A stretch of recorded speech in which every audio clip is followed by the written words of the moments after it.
Oi, gente! Sejam bem-vindos à nossa terceira videoaula. Hoje nós daremos continuidade ao nosso estudo sobre os processos de independência da América. Então, com o fim do sistema colonial, lá em 1807, com a invasão napoleônica na Península Ibérica, acabou provocando mudanças definitivas no mundo colonial. Em Portugal, com a mudança da família real para o Brasil, e na Espanha, com a deposição do rei Fernando VII. A partir daí, foram momentos de experimentações políticas que a gente vai ver se desencadeando. Logo em 1810, na América Hispânica, os movimentos de independência simultaneamente eles acabam se manifestando, como no México, que o vice-reino de Nova Espanha, com 18 milhões de habitantes na América sob o governo da Espanha. Dessa quantia, a minoria, cerca de 4 milhões, eram brancos, tanto os espanhóis peninsulares como os crioulos. Os crioulos eles estavam no topo da sociedade, mas eles acabavam desempenhando um papel mais secundário diante dos espanhóis peninsulares, em termos de privilégios. Assim, eles sentiam-se ameaçados pela maioria não crioula de índios. Então, a gente vai acompanhar agora duas revoltas muito importantes para esse processo. Primeiramente, nós vamos conhecer a revolta de Tupac Amaru, de 1780 a 1781. O que foi essa revolta? Tupac Amaru II, ele era filho de Tupac Amaru I, e a sua história ela acaba interferindo diretamente nos processos de independência. Ele estudou no Colégio São Francisco de Borba e ele dominava as línguas quechua, castelhano e latim. Ele foi o último rei da dinastia real Inca e essa revolta ela foi de índios descendentes dos Incas. Eles tentaram resistir por 40 anos ao invasor espanhol, porém, em 1781, o seu último chefe, Tupac Amaru I, ele foi capturado e executado pelo vice-rei do Peru, o Francisco de Toledo. O Tupac Amaru, ele conseguiu consolidar sua autoridade, armando numerosos exércitos e atraindo povos, mestiços, crioulos, pobres e pequenos mesteirais para sua causa.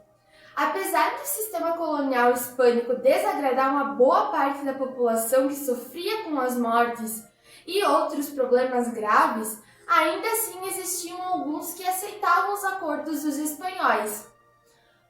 Por meio desses acordos, os espanhóis garantiam a dominação sobre uma determinada população nativa.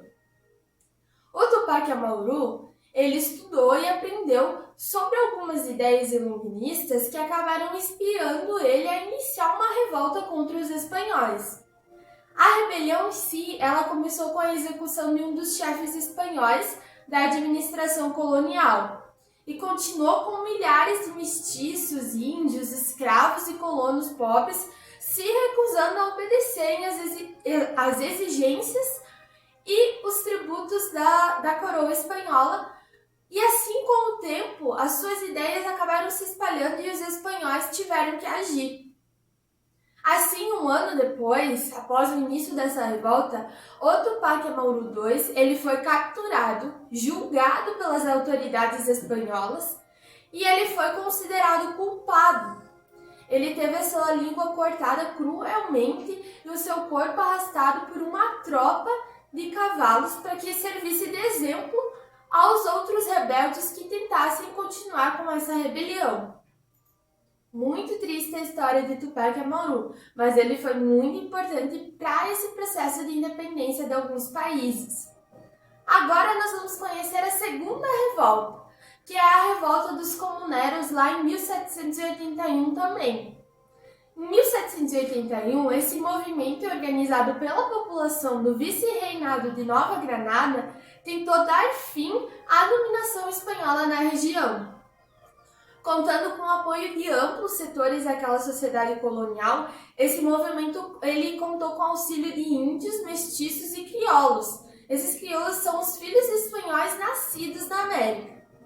Naquela região que hoje equivale aos territórios do Equador, da Colômbia, da Venezuela e do Panamá, as relações de trabalho impostas elas diminuíram o contingente populacional indígena e minou os traços da sua cultura, porque era uma disseminação enorme. A mita e a encomienda, principais relações de trabalho instaladas pelos espanhóis, elas forçavam os índios a se submeterem a condições de trabalho penosas. Além disso, as cobranças de impostos na colônia prejudicavam enormemente as elites e as classes intermediárias da região.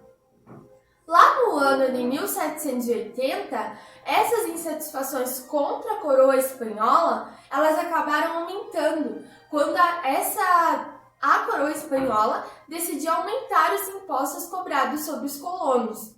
Foi de imediato que os comerciantes e os pequenos e grandes proprietários de terra e o restante da população local iniciaram um conjunto de manifestações. Entre os indígenas também se configurou as manifestações mais radicais, que resultou na perseguição dos cobradores de impostos e na destruição de posses metropolitanas. Esse aumento das tensões acabou incentivando a organização de um movimento separatista. E em abril de 1781, os revoltosos criaram uma junta de governo chamada de El Común. Entre os comuneros se destacava a liderança do crioulo Juan Francisco de Perbeu. Paralelamente, o mestiço José Antônio de Galán, ele foi fundamental também na mobilização das camadas populares da colônia contra a opressão das autoridades de Nova Granada. E em pouco tempo, esse caráter popular dessa revolta se tornava cada vez mais forte. Então, assim, a adesão maciça dos populares veio afastar os crioulos do movimento. Temendo a perda dos seus privilégios econômicos com a radicalização da revolta, os crioulos passaram a apoiar as autoridades espanholas. E entre junho e outubro de 1781, a revolta se polarizou entre as camadas populares contra as autoridades espanholas e as elites crioulas. No fim desse período, o Galán ele acaba sendo preso e no ano seguinte ele é condenado à forca. Para instalar o terror entre os revoltosos, o corpo do Galán ele foi esquartejado e as suas partes foram expostas nos principais focos da revolta. Com a vitória das elites coloniais e a saída da elite crioula do movimento, os comuneros se desarticularam. E, no entanto, o fim desse movimento somente ensaiou uma série de outras revoltas e os futuros movimentos de independência nessas regiões espanholas.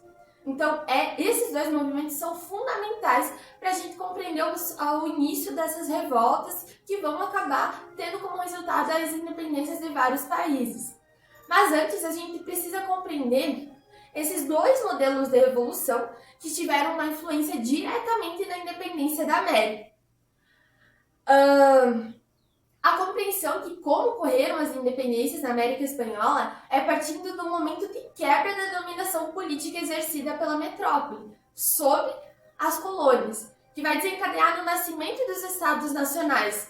Como Maria Lígia Prado, naquele livro que eu mostrei lá no início, expõe na sua obra, com a autonomia dos crioulos se infiltrando aos poucos nas estruturas burocráticas imperiais, e com as reformas ilustradas e as tentativas da metrópole de pôr fim às práticas desses autogovernos, acaba desencadeando o processo de independência. Essa desintegração da monarquia espanhola em vários estados independentes e o fato desses estados terem sido os primeiros a pôr na prática os principais imaginários e as propostas políticas modernas. Com a independência dos Estados Unidos, em 1776, marca o início de um período de movimentos revolucionários e rebeliões que acabam varrendo os regimes coloniais de vastas regiões da América em 1804, após a luta dos escravos, iniciada com a Revolução do Haiti, que é o modelo francês já, e em 1825 a Espanha ela só detinha o domínio sobre a Cuba e o Porto Rico, tendo perdido todas as suas colônias. Por vezes, alguns autores ainda consideram que a independência dos Estados Unidos, que teve esse modelo norte-americano, e a independência e a Revolução Francesa, com esse modelo francês de revolução, eles acabaram por ser decisivos para a eclosão das rebeliões da independência na América. Não se sabe ao certo, mas acredita-se que sim. Inicialmente, os Estados Unidos eles eram tidos como um tipo de exemplo de organização política do governo e da Constituição, que deveriam ser adaptados às circunstâncias das nações hispânico-americanas. Já a Revolução Francesa, ela já era vista com uma certa reserva, pois o radicalismo afastava os setores conservadores. Esse radicalismo ele é exemplificado através da revolta dos escravos de São Domingos, que é de Tupac Amaru, em 1783. Com um dos crescimentos na produção econômica, acabou desencadeando a necessidade de uma maior mão de obra para trabalhar nas lavouras, e dessa forma acabaram sendo enviados cerca de 30 mil escravos para as plantações. Com esse desenvolvimento econômico crescente, acabou se desencadeando o quê? No Haiti, a elevação das revoltas sociais.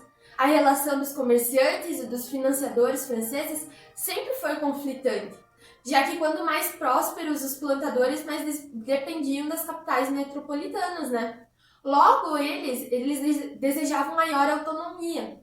Com os mulatos e negros livres, também não era diferente. Apesar de possuir uma participação ativa na economia, a sua relação com a população branca ela era muito conflitante.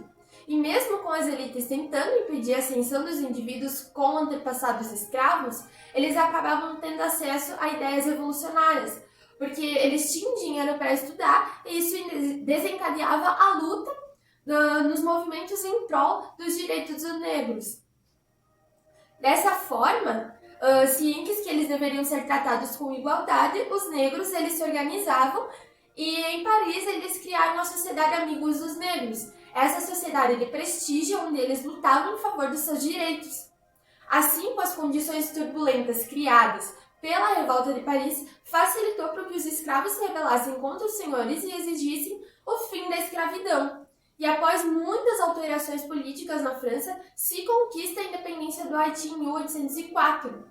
Assim, a gente pode ter uma ideia dos modelos de revolução norte-americano e francês. A Revolução Americana. Vamos ver alguns dos tópicos destacados aqui nesse mapinha mental. Então, ela ocorre justamente pelo descontentamento das colônias em relação à metrópole. Isso porque as colônias possuíam um sistema de organização próprio. Além disso, foram se tornando independentes, o que gerou um incômodo quando a metrópole tentou exercer um maior poder contra as colônias. Então, esse aumento de poder é uma das causas. Os impostos é outro fator importante. E essa guerra da independência, ela contou com o apoio francês aos colonos. E a batalha final ela foi travada em Yorktown em 1781. E a sua independência foi reconhecida pelo Tratado de Paris lá em 1783. Agora a gente vai ver esse modelo aqui da Revolução Haitiana. Com a eclosão da Revolução Francesa em 1789, vão surgir diversos movimentos de independência que vão inspirar o ideal de igualdade, liberdade e fraternidade, que é propagado pelos iluministas. E esse continente americano ele passa por um processo de transformação política, O Haiti ele foi o primeiro país latino-americano a se tornar independente da França por meio da Revolução Haitiana, como a gente pode ver aqui. Os antecedentes que a gente tem é a Revolta de São Domingos, Um cenário de extrema violência, uma grande exploração do sistema colonial escravista francês naquela região, E essa revolução ela ocorreu lá em 1791, E o desfecho dela, e com a morte do seu antigo líder, assume o Dessalines a liderança, que reinicia essa luta até lá no final conquistarem a dita abolição da escravidão e a independência de São Domingos. Para finalizar, então, a gente tem que entender que a gente tem dois modelos de revolução e como se deu essa revolução americana e haitiana, que principiaram a independência da formação de alguns países da América Latina. Eu deixo novamente um convite especial para vocês assistirem comigo a última videoaula dessa sequência. E é claro que eu não poderia deixar também de falar também a última dica, fica a dica de hoje, que é assistir ao vídeo História Animada de Tupac Amaru 2, que é bem interessante. Então, tchau, tchau e obrigada por acompanhar até aqui.